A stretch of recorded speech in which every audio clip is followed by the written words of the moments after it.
Gözlerim her akşam aktarır seni. Yüreğim yollardan qayıtmır evə. Sensiz dalgalarda tanımır məni.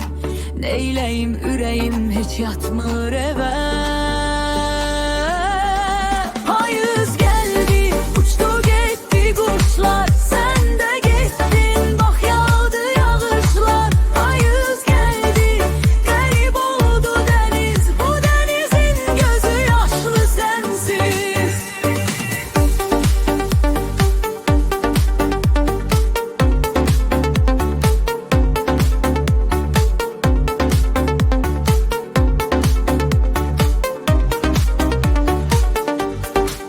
Küçələr döngələr izindən qalır. Yarpaq pıçıltısı sənin səsindir. İşıqlar zilqara gözündən qalır. Bu şirin xatirə mənim bəsimdir.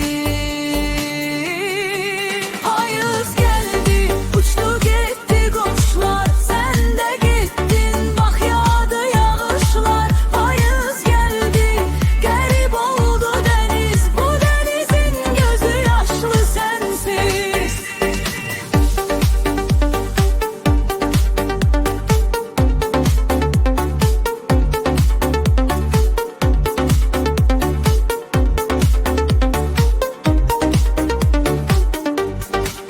Özümü aldadır hər axşam səhər.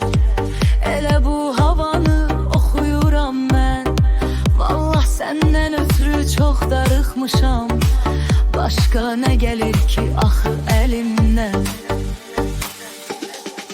Payız gəldi, uçdu getdi quşlar. Sən də getdin, bax yağdı yağışlar. Payız gəldi, qərib oldu dəniz. Bu denizin gözü yaşlı sensiz.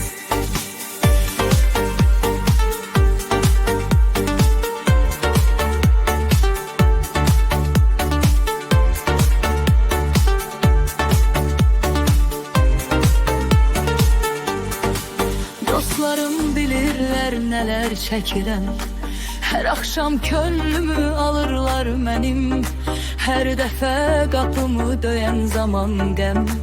Dostlarım həmdəmim olurlar mənim.